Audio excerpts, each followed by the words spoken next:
Hi, everyone. For the next couple of weeks, we're going to be looking at literature from the Harlem Renaissance period. This is a period that you may be familiar with. I want to dig into it a little more deeply in the next 2 weeks. First of all, I want you to have a good sense of what the dates are for the Harlem Renaissance. Um, Many people associate the Harlem Renaissance with the 1920s. And so, if you were to be asked about the dates and you said the 1920s, that'd be a pretty good answer. More specifically, the movement is said to have begun in 1919 when there were race riots in a couple of different cities and extends until about 1940.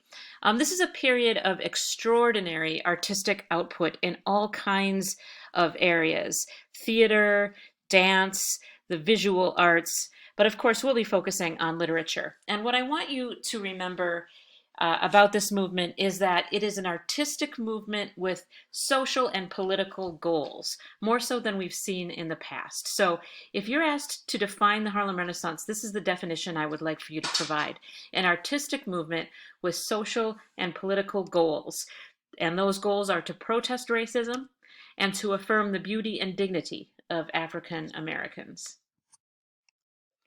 Let's look first at some historical context. We've been talking about these things, so these things are familiar to you. The legacy of slavery and anti-literacy laws, Jim Crow rules and segregation in the South, the rise of Black intellectuals. Last week we looked at Du Bois and Washington. We also see Garvey and Alan Locke, and growing audiences. White people are interested in sponsoring the works of Black writers, but there are growing Black audiences as well. And we also have the Great Migration, lots of people from the South moving north in search of a better life. They move to places like Chicago, Detroit, and New York. And so this is why Harlem becomes the cultural capital, so to speak, for Black life in America during this time. And that's where the movement gets its name, the Harlem Renaissance. So a lot of intellectual and artistic activity is centered in Harlem, but of course, not all writers were were Harlem-based writers. Zora Neale Hurston, for example, was from Florida. But we do get a lot of intellectual and artistic activity in Harlem, and thus the name Harlem Renaissance. So let's look at some things that these writers wrote about in the Harlem Renaissance movement. Largely, they wrote about what it was like to be Black in America. Again, as I mentioned before, they wrote about the beauty and the dignity of Black life. Not just the degradation of racism and slavery, but beauty and dignity. Diversity of experience. They wanted to show that not all Black people led the same kinds of lives and they could not be so easily generalized or stereotyped. Of course, they wrote about racism and the effects of racism and segregation. They wrote about being on the outside, sort of like Paul Laurence Dunbar wrote about in We Wear the Mask, and like W.E.B. Du Bois wrote about when he talked about the veil and double consciousness. This idea of marginality and being on the outside is a theme. But they also wrote about traditional poetic subjects. So when you're reading the poetry of this movement, and the same for short fiction, look for typical themes like love and loss. So let's talk about the forms and techniques they used. For the poets, they often embraced traditional poetic forms. There's another video I'm going to want you to watch about poetry.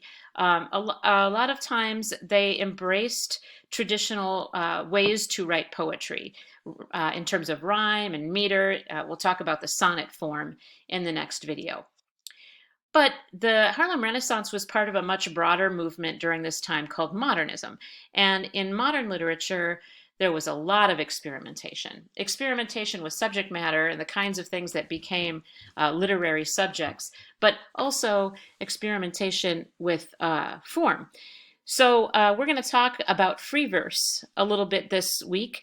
And that is where poets wrote poetry that did not have a regular rhyme scheme or a regular meter.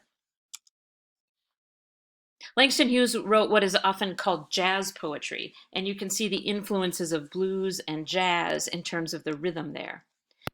Another thing to look for is the use of vernacular and dialect. So trying to capture the rhythms and the grammar of ordinary black speech of the time. You will see this in Langston Hughes' poem Mother to Son, for example. Now, in the decades following the Harlem Renaissance, people would debate whether this use of vernacular or dialect was degrading and insulting, or whether it was realistic and captured the ordinary speech of the ordinary people they wanted to celebrate. So these are some of the major figures of the Harlem Renaissance movement: Langston Hughes, Claude McKay, Countee Cullen. We'll read those three poets and a few more this week. Also, Jean Toomer and Zora Neale Hurston we'll look at next week.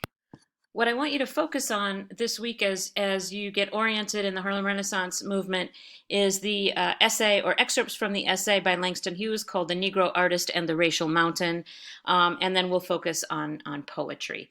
So take a look at my video next on poetry so that when you're reading these poems, you have a sense of where these writers are embracing traditional forms and maybe adapting those traditional forms, and also where they're experimenting.